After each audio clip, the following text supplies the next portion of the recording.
जीवन साथी जो अगर अच्छा मिल जाए तो दोनों की जिंदगी संवर जाए, लेकिन अगर दोनों की कभी बने ही ना तो वो रिश्ता बस निभाने मात्र ही रह जाएगा। ऐसा ही कुछ रिश्ता है प्रियंका और गौतम का, तो चलिए देखते हैं। आज मेरा खाना बनाने का मन ही नहीं कर रहा, बाहर जाकर कुछ खाने का मन कर रहा है। चलिए ना कहीं बाहर चलते हैं। अरे मैं अभी अभी तो ऑफिस से आया हूँ और मैं पहले से बहुत थका हुआ हूँ, इसलिए तुम मुझे कहीं और चलने के लिए मत बोलो। आपका तो ये हर बार का ही है। शादी को 5 साल होने वाले हैं, लेकिन मजाल है कि आज तक आप मुझे कहीं भी बाहर लेकर गए हो। अरे आप तो मुझे शादी के बाद हनीमून पर भी नहीं लेकर गए, आज तक एक प्लेट पानी पूरी खिलाने तक नहीं लेकर गए। पता नहीं आप जैसा पति मेरे ही नसीब में लिखा था क्या। अरे यार तुम्हें दिक्कत क्या है? बाहर जाकर घूमना है तो घूम लो, मैंने तुम्हें मना किया है क्या? अगर मेरा बाहर जाने का मन नहीं करता तो मैं क्या करूं? और नसीब तो मेरा खराब था जो तुमसे मेरी शादी हो गई। जब देखो तब तुम मुझसे किसी ना किसी बात पर बहस करती रहती हो, हर रोज अच्छा खासा मूड खराब कर देती हूँ। मूड तो यहाँ पर मेरा खराब हो गया है। क्या क्या सपने देखे थे मैंने कि शादी के बाद ये करूँगी वो करूँगी, लेकिन शादी के बाद तो मेरी जिंदगी इस घर के अंदर कैद होकर रह गई है। तुम अपना ये रेडियो बंद करोगी नहीं? तो अच्छा है कि मैं ही यहाँ से उठकर कहीं चला जाऊं। और अच्छा सुनो, बहुत भूख लग रही है, खाना बना दो। हाँ हाँ बना रही हूँ। प्रियंका खाना बनाकर तैयार कर देती है। ये कैसा खाना बनाया है तुमने? इसमें तो मिर्च मसाले का कोई स्वाद ही नहीं आ रहा। पता नहीं जानबूझकर ऐसा खाना बनाती हो या तुम्हें खाना बनाना आता ही नहीं। अरे ठीक ही तो बनाया है बहू ने खाना, क्या कमी है इस खाने में? खाने में जितना कम मिर्च मसाला हो खाना उतना ही अच्छा रहता है। अरे क्या खाक अच्छा रहता है? माँ इंसान खाने के लिए ही तो कमाता है, और अगर उसे खाना भी ढंग का ना मिले तो इतना पैसा कमाने का क्या फायदा? मुझसे तो ये खाना खाया नहीं जाएगा, आप ही खा लो इस खाने को। गौतम उठकर वहाँ से चला जाता है। देखो ना माँ जी, मैंने कितने मन से इनके लिए खाना बनाया और ये खाना छोड़कर मुंह बनाकर चले गए। मुझे तो समझ में नहीं आता इनको मुझसे दिक्कत क्या है। इनके लिए मैं चाहे कुछ भी कर लूं, लेकिन ये कभी मुझसे खुश ही नहीं हो सकते। अरे बहू तू ऐसा क्यों सोचती है? ऐसा कुछ भी नहीं है। नहीं माँ जी ऐसा ही है, हमारी शादी को 5 साल होने को आए हैं, लेकिन मजाल है आज तक कभी इन्होंने मुझसे प्यार से बात की हो। जब देखो तब बस गुस्से में ही रहते हैं। अब तो मेरा भी खाना खाने का मन नहीं कर रहा, मैं भी अपने कमरे में जा रही हूँ। प्रियंका भी परेशान होकर वहाँ से चली जाती है। फिर कुछ दिन बाद, हे भगवान मुझे माँ जी के साथ मंदिर भी जाना है और मुझे तो खाना बनाने में ही इतनी देर हो गई, अभी तो मैंने अपनी साड़ी भी प्रेस नहीं की। क्या हुआ, इतना परेशान क्यों हो रही हो? मुझे माँ जी के साथ मंदिर जाना है, पहले ही इतनी देर हो गई है, ऊपर से अभी तक मेरी साड़ी भी प्रेस नहीं हुई। अगर पहले नहाने जाऊंगी तो साड़ी प्रेस करने में बहुत देर हो जाएगी, और अगर प्रेस करूंगी तो नहाने में देर हो जाएगी। अब मैं क्या करूं? आप एक काम करो ना, जब तक मैं नहा कर आती हूं तब तक आप मेरी साड़ी प्रेस कर दो ना। छुट्टी वाले दिन भी काम? अच्छा लाओ कर देता हूँ, तुम भी क्या याद करोगी। फिर प्रियंका नहाने चली जाती है और गौतम उसकी साड़ी प्रेस करने लगता है कि तभी गौतम के फोन पर उसके ऑफिस से एक इम्पोर्टेंट कॉल आती है और बात करने के लिए हॉल में चला जाता है, और वो फोन पर बात करने के चक्कर में गलती से प्रेस को साड़ी के ऊपर ही रखकर छोड़ देता है। और थोड़ी देर बाद प्रियंका नहाकर आती है। हे भगवान, ये इतनी गंदी जलने की बदबू कहाँ से आ रही है? मेरी साड़ी को इस तरह छोड़कर कहाँ चले गए? अगर प्रेस नहीं करनी थी तो मना ही कर देते। तभी गौतम कमरे में आता है।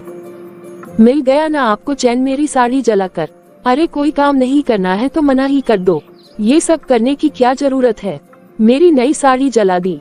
मुझे पता है आपने ऐसा इसलिए किया है ताकि मैं आज के बाद आपको कोई काम ना बताऊं।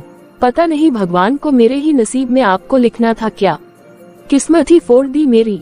तुम ना हद से कुछ ज्यादा ही बोल रही हो। मानता हूँ कि मेरी गलती है कि मुझसे तुम्हारी साड़ी जल गई, लेकिन मैंने ये जानबूझकर नहीं किया। अचानक ऑफिस से कॉल आ गई तो मेरा ध्यान भटक गया, और वैसे भी तुमने ये साड़ी मेरे ही पैसों से ली थी ना, तो मैं तुम्हें दूसरी दिला दूंगा। अच्छा तो आप अब मुझे अपने पैसे कमाने का घमंड दिखा रहे हो? अगर आप पैसे कमाते हो ना तो मैं भी पूरा घर संभालती हूँ, इसलिए मुझे अपने पैसों का घमंड दिखाने की जरूरत नहीं है। आए बड़े। हे भगवान, तुम हर चीज को गलत ही क्यों सोचती हो? मेरे कहने का मतलब था कि मुझसे तुम्हारी साड़ी जल गई है तो मैं नई दिला दूंगा।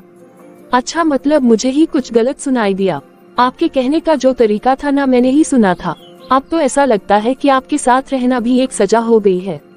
अब तो मेरा आपसे बात तक करने का मन नहीं करता। तो मैं कौन सा तुमसे कोई बात करना चाहता हूँ?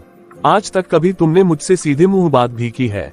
जब देखो तब हर बात के लिए बस लड़ने को तैयार रहती हो। मैं तो बस निभा रहा हूँ इस शादी को, ताकि माँ को हमारी लड़ाई के बारे में कुछ पता ना चले। वरना क्या? हाँ, वरना क्या? अगर माँ जी की बात ना होती तब तो आपने मुझे छोड़ ही दिया होता। हाँ, तो अब मुझे समझ में आया कि सिर्फ उनको दिखाने के लिए ही यह रिश्ता निभाया जा रहा है, वरना मेरी तो आपकी नजरों में कोई कदर ही नहीं है। इससे तो अच्छा होता कि मैं आपसे शादी ही ना करती। कम से कम जिंदगी में थोड़ी सुखी तो रहती। दोनों की लड़ाइयाँ इतनी बढ़ जाती है कि दोनों का रिश्ता सुधरने की बजाय और ज्यादा खराब हो जाता है। और अब तो दोनों ने एक दूसरे से बात करना तक बंद कर दिया। फिर अगली सुबह किचन में कर दिया इनका लंच पैक। मैंने तो निभा दी अपनी जिम्मेदारी और इसे डाइनिंग टेबल पर रख देती हूँ, अपने आप ले जाएंगे। प्रियंका गौतम के लंच बॉक्स को डाइनिंग टेबल पर रख देती है। मैं कब से टिफिन का इंतजार कर रहा हूँ और इसने टिफिन मुझे देने के बजाय डाइनिंग टेबल पर रख दिया है। एक टिफिन तक देने नहीं आ सकती मेरे पास। गौतम टिफिन लेकर वहाँ से चला जाता है। फिर लंच के समय कितनी बार बोला है इसे कि थोड़ा ढंग का खाना बना दिया कर, जिससे ठीक से खा तो पाओ। ऐसा खाना बनाती है जैसे किसी बीमार इंसान के लिए बनाया हो। छोड़ो, इससे तो कुछ कहने का भी कोई फायदा नहीं। आज तक मेरी कोई बात सुनी है जो अब सुनेगी? दोनों का रिश्ता दिन पर दिन बिगड़ता ही जा रहा था। तभी कुछ समय बाद प्रियंका के देवर मोहित की शादी होती है और घर में एंट्री होती है प्रियंका की देवरानी उर्वशी की। ये लीजिए माँ जी आपकी चाय। लाला बहू, बड़ी देर से मन कर रहा था चाय पीने का। गौतम, अरे टेबल पर से अपना लंच बॉक्स तो उठा ले। आज बिना लंच बॉक्स लिए ही ऑफिस जाएगा क्या? माँ, मैं इस लंच बॉक्स को ऑफिस ले जाकर भी मैं क्या करूँगा? कुछ खाने लायक तो होता नहीं इसमें। ऐसा लगता है कि जैसे बीमार लोगों का खाना बनाकर दे दिया है।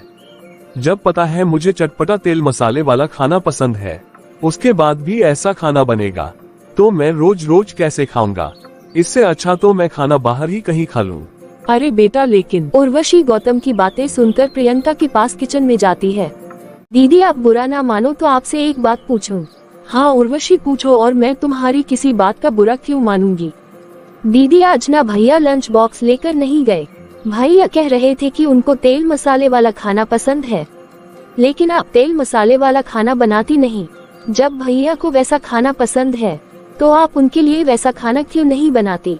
ऐसे तो वो खाना नहीं खाएंगे ना।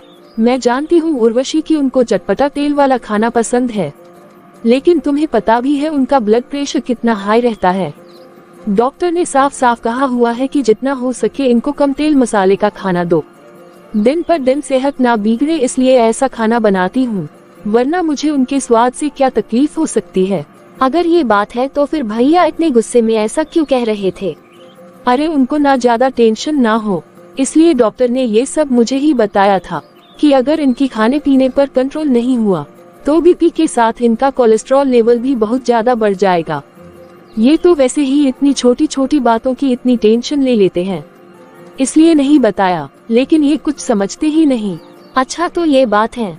फिर कुछ दिन बाद, उर्वशी, आज हमारी मैरिज एनिवर्सरी है, लेकिन देखना इन्हें याद भी नहीं होगा। हर रोज की तरह ऑफिस से आएंगे और खाना खाकर सो जाएंगे। मुझसे जुड़ी कोई बात तो इन्हें याद ही नहीं रहती। नहीं दीदी, क्या पता भैया आपको सरप्राइज देना चाहते हो, इसीलिए उन्होंने सुबह से आपको विश ना किया हो। अरे ऐसा कुछ नहीं है उर्वशी, हमारी शादी को 5 साल हो गए, लेकिन आज तक कभी कोई सरप्राइज तो छोड़ो, मुझे वो कभी रेस्टोरेंट में डिनर तक कराने नहीं लेकर गए। शादी से पहले मेरे अपने पति को लेकर जितने अरमान थे ना, सारे के सारे पानी में बह गए। दीदी, आप पहले ही इतना नेगेटिव मत सोचिए ना, पहले भैया को घर तो आ जाने दीजिए। चलो ठीक है, मैं तुम्हारी ये बात भी मान लेती हूँ।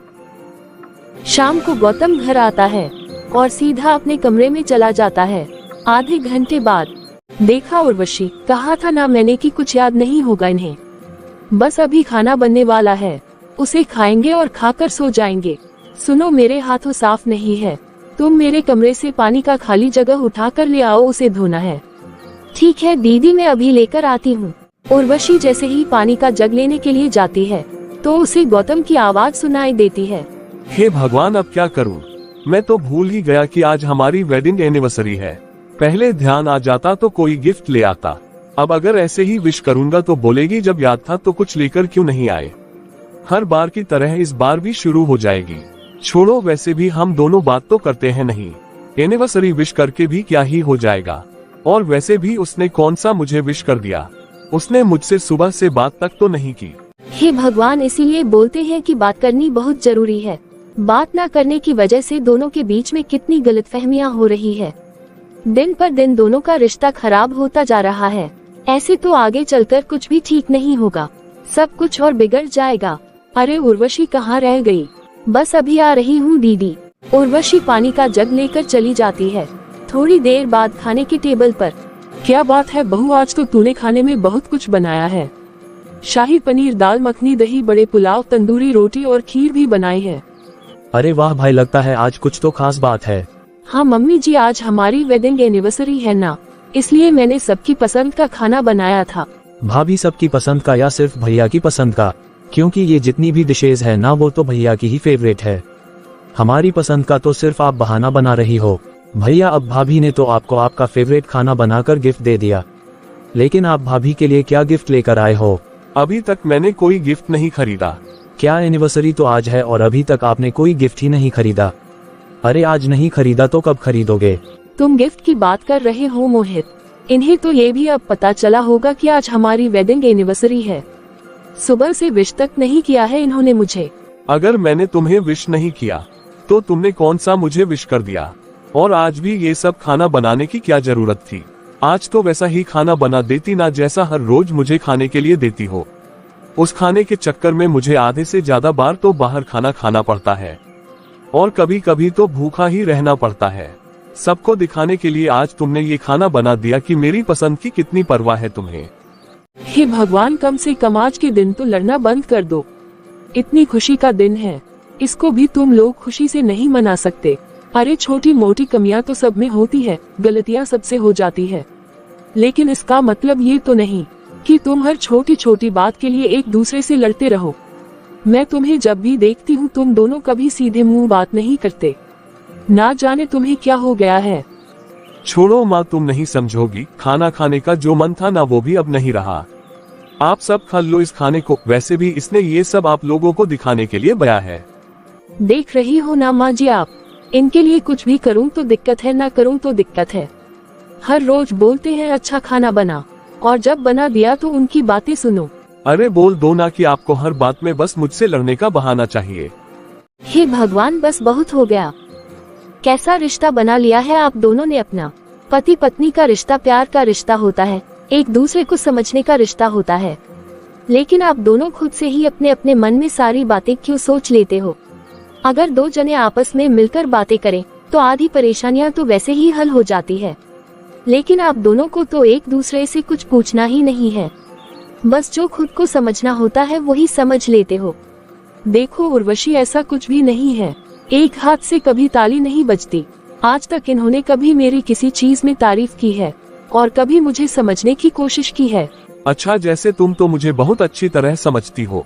तुम्हारे लिए एक गिफ्ट लेकर नहीं आ पाया तो तुमने उसका ताना भी दे दिया। अरे बात गिफ्ट की नहीं है, बात ये है कि आपको याद तक नहीं था कि आज हमारी एनिवर्सरी है। बस दीदी, मुझे आप दोनों के बीच में बोलना तो नहीं चाहिए, लेकिन जैसे हालात है मुझे बोलना पड़ेगा।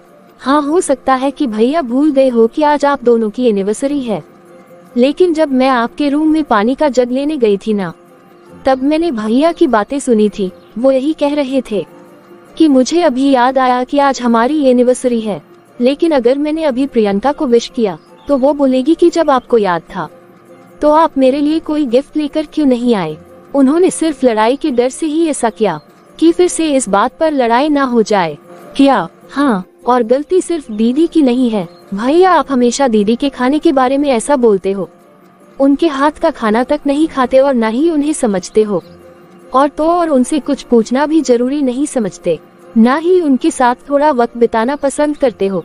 और जिस खाने के लिए आप हमेशा उन्हें बोलते रहते हो ना, वो आपके लिए हमेशा ऐसा खाना इसलिए बनाती है ताकि आपकी सेहत अच्छी रहे, ताकि आपका कोलेस्ट्रॉल और आपका बीपी ना बढ़े।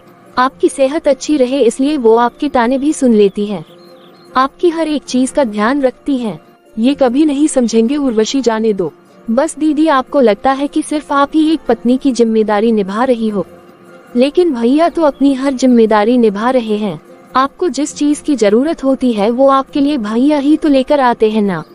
अगर आप घर संभालती हो, उनके हर चीज का ध्यान रखती हो, तो भैया भी तो बाहर जाकर इतनी मेहनत से काम करके आपकी हर जरूरत को पूरा करने के लिए पैसा कमाते हैं। पति पत्नी का रिश्ता गाड़ी के दो पहियों के जैसा होता है। अगर एक पहिया लड़खड़ा जाए तो दूसरा उसे संभाल ले, लेकिन जब दोनों ही लड़खड़ा जाए तो शादी की ये गाड़ी बिखर जाती है। आप दोनों एक दूसरे के लिए सब कुछ करते हो, लेकिन एक दूसरे को समझने की कोशिश बिल्कुल भी नहीं करते।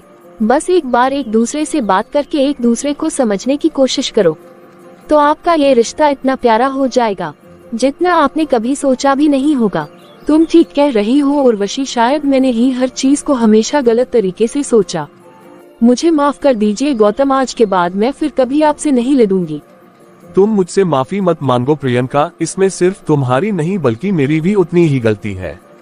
उर्वशी ने बिल्कुल ठीक कहा, अगर एक के लड़खड़ाने पर दूसरा उसे संभाल लेता तो आज नौबत इतनी नहीं बढ़ती। मैं भी तुमसे माफी मांगता हूँ। अब माफी बहुत हो गई। आज आप दोनों की वेडिंग एनिवर्सरी है ना, तो चलो आज इसे थोड़ा अलग स्टाइल में मनाते हैं। दोनों के बीच की ये तकरार जब आज खत्म हो ही गई है, तो क्यों न इस रिश्ते को एक नए सिरे से शुरू किया जाए। क्या मतलब? मतलब कि फिर से जेठ जी के साथ जेठानी जी की शादी करवाई जाए, तभी तो यह एनिवर्सरी होगी, उनके लिए एक नए जीवन की शुरुआत। तो पंडित जी को बुला लीजिए। बिल्कुल बुला लेते हैं। इस तरह दोबारा से शादी करके दोनों अपने जीवन की एक नई शुरुआत करते हैं।